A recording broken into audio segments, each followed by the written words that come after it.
Korea's age-old practice of making fermented sauces known as Jang in Korean is likely to be listed as an intangible cultural heritage by UNESCO. We have more on Friday's edition of Press Perspective.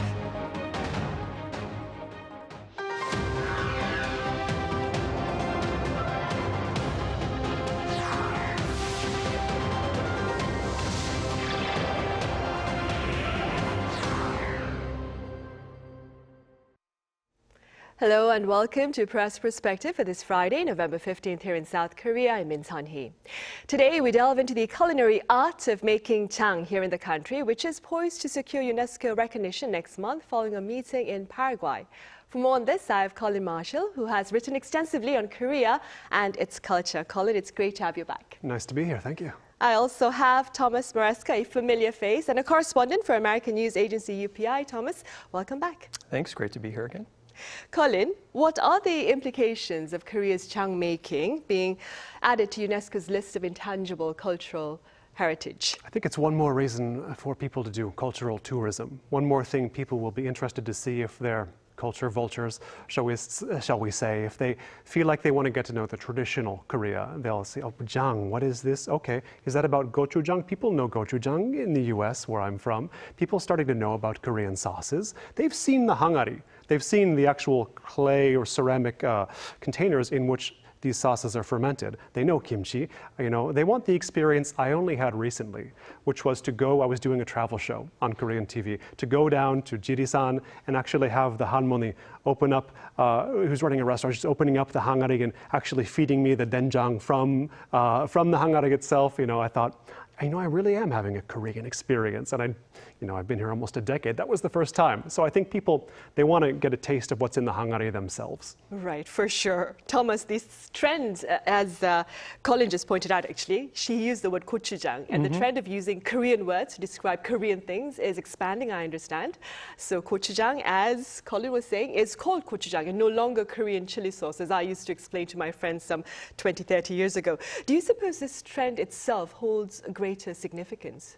Sure, I think it's kind of the confluence of a few different trends. I mean, the bigger picture just in general is the growth of Korean culture, the spread of Korean culture globally, the popularity of, especially K-pop and K-drama has introduced global audiences to Korean words, phrases, tropes, trends. I mean, I think something like in Korea, especially with food in Korean dramas, you often see food as a very central part of stories. There's always scenes in a restaurant or around a kitchen table, people talking about it. So I think, that in general has created a kind of an atmosphere where people are becoming more familiar with specifically Korean things. And then food in particular has become that's kind of catching on. I think the next wave of the Hallyu Korean wave is the culinary side of it. And, restaurants have been spreading around the world.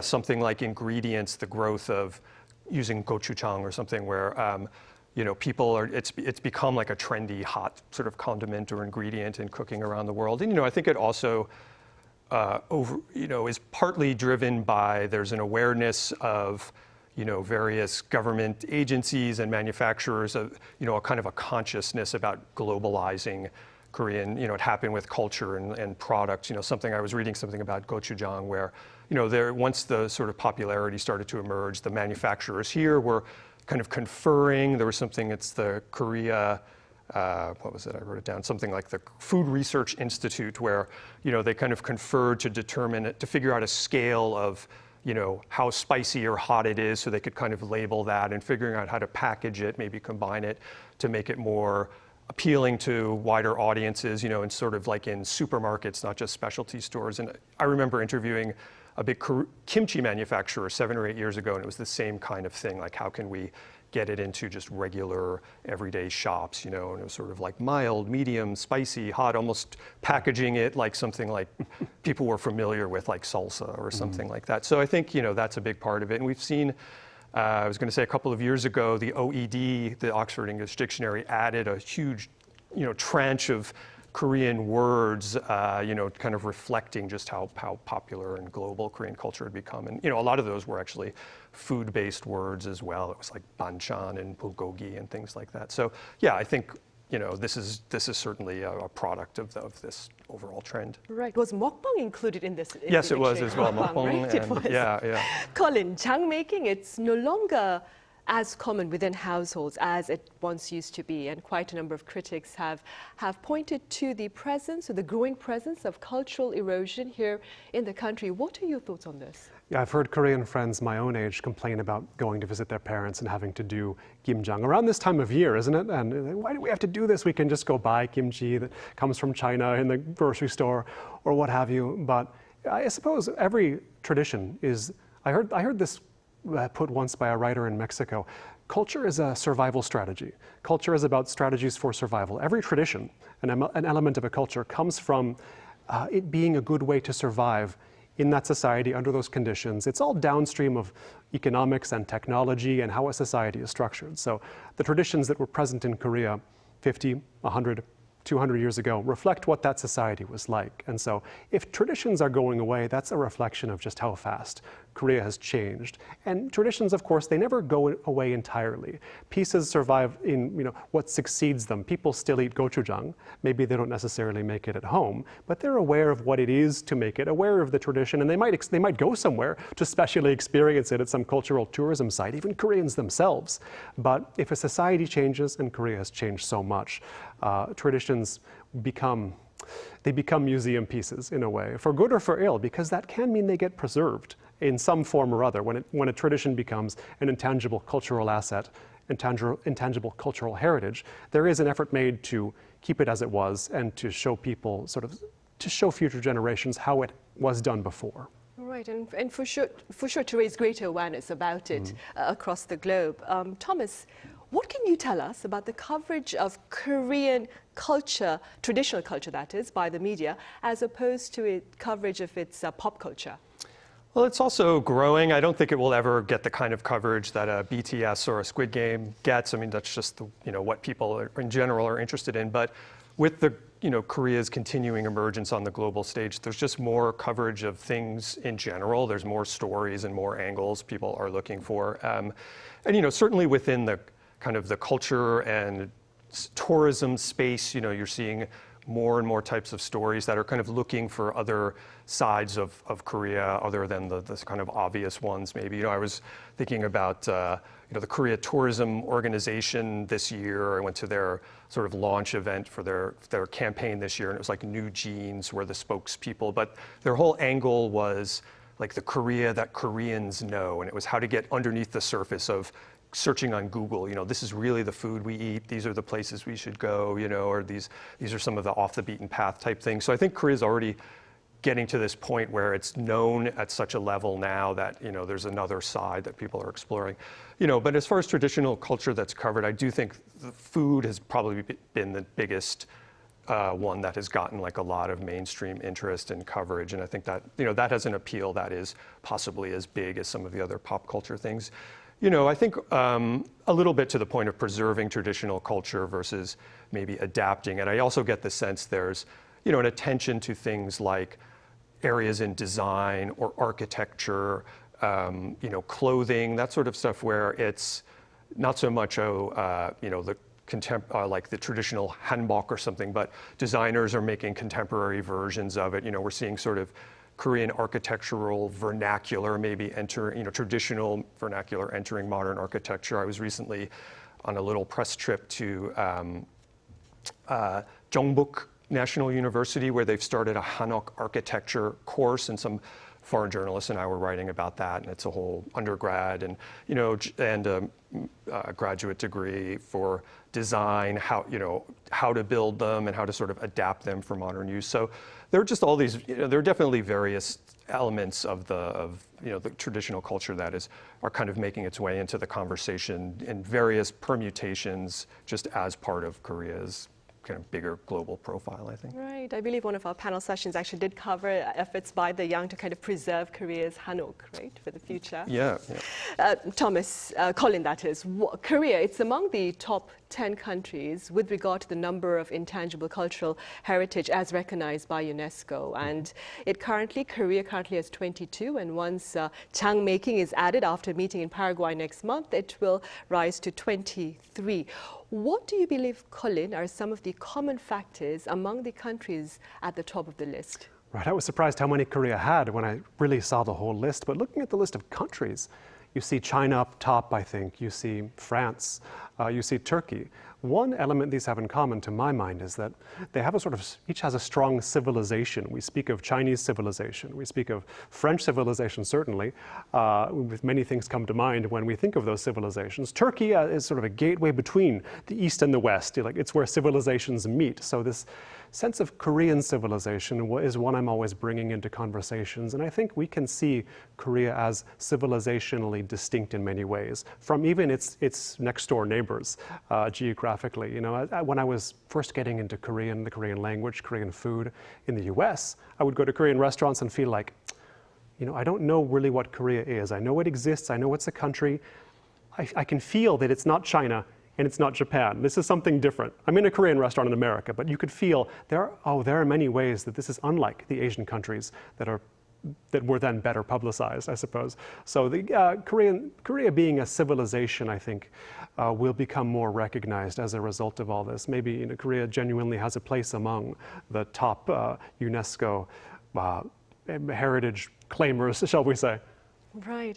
On a more sobering note, Thomas, unfortunately, there have been a number of cases where Korea's culture was falsely considered to be that of its neighbors, including China. Can you think of a few such incidents?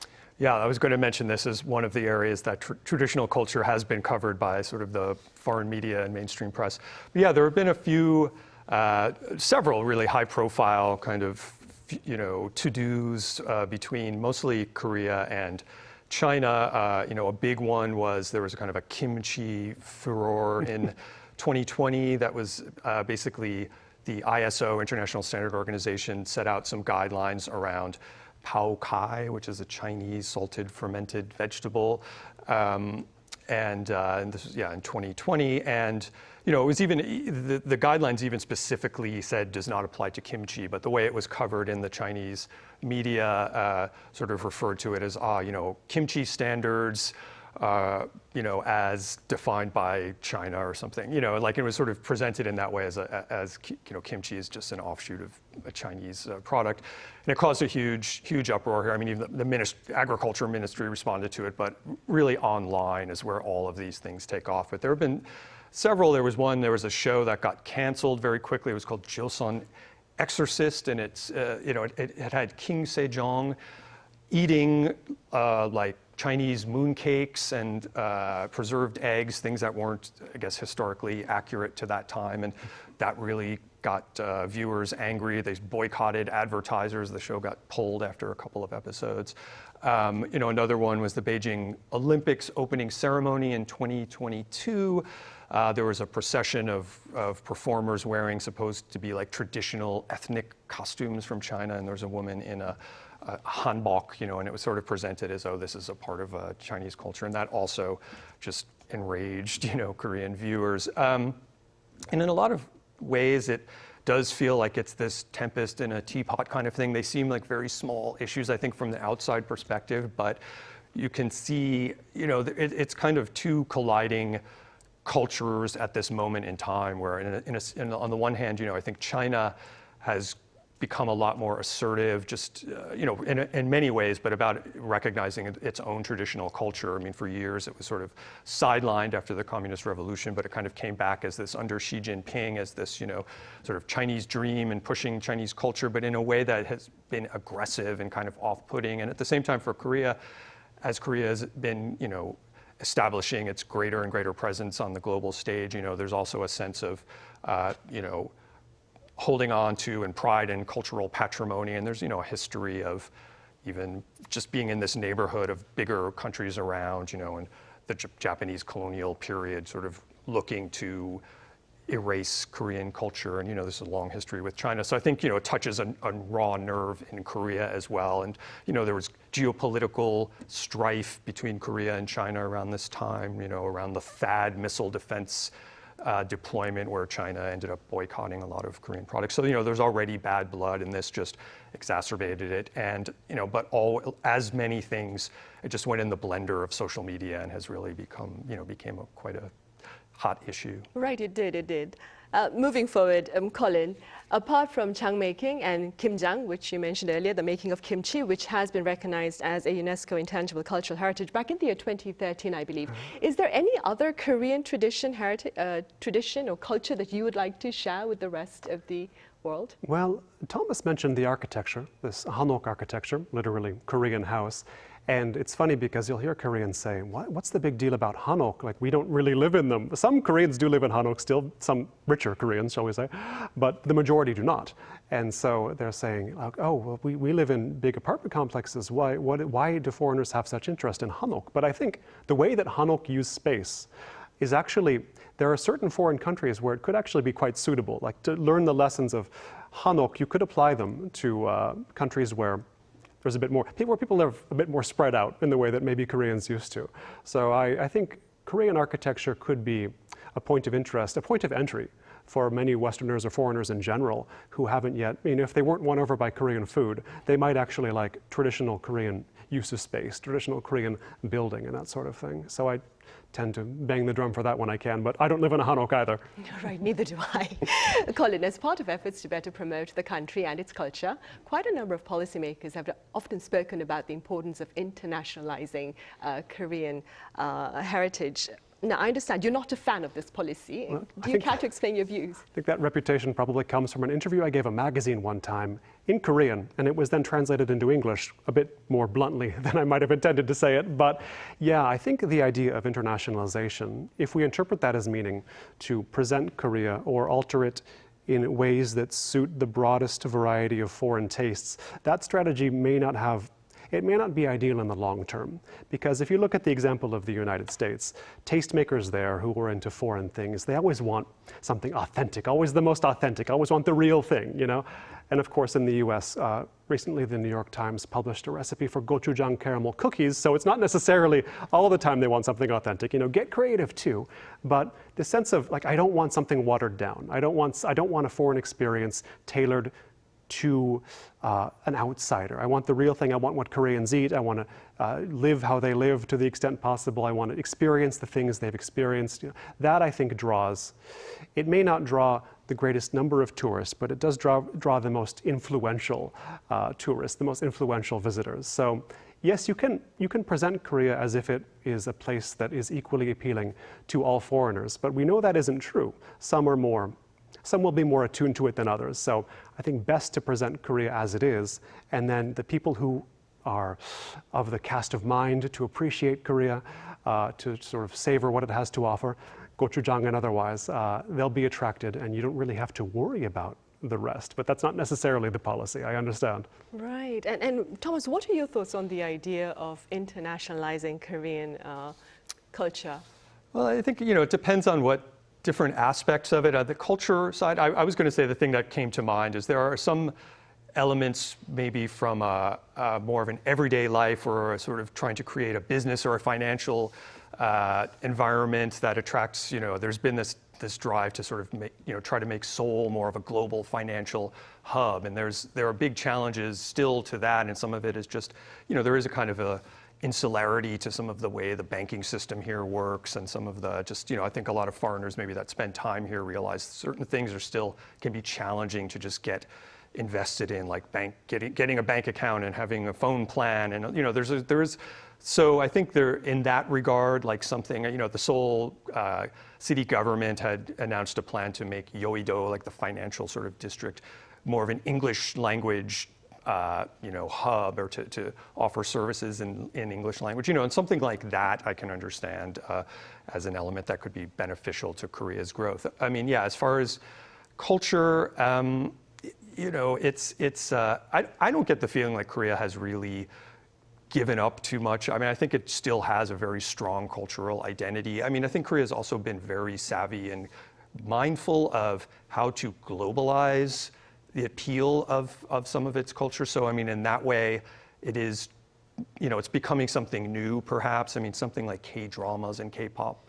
I think, and some of the culinary stuff as well, as we were mentioning, there is a mind towards maybe the export of it, and that is kind of, can adapt. But I think also Korean culture draws from influences from around the world too. I mean, certainly K-pop you can see pulling from lots of different music. So, you know, I think it's impossible to try and freeze things in amber, you know, of course, but at the same time, it would be a disaster to think of, you know, kind of just this flattening out of global culture, or this sort of algorithmically determined, you know, this is what culture is. And to me, Korea still actually has a very strong, like, unique identity that, you know, I think stands out even among some neighbors and some other foreign countries. But yeah, I think it's you know, something to navigate going forward. And there's sides that I think are unavoidable and sides that could be beneficial, but right, I agree as far as wanting to hold on to the really powerful, you know, cultural traditions as well.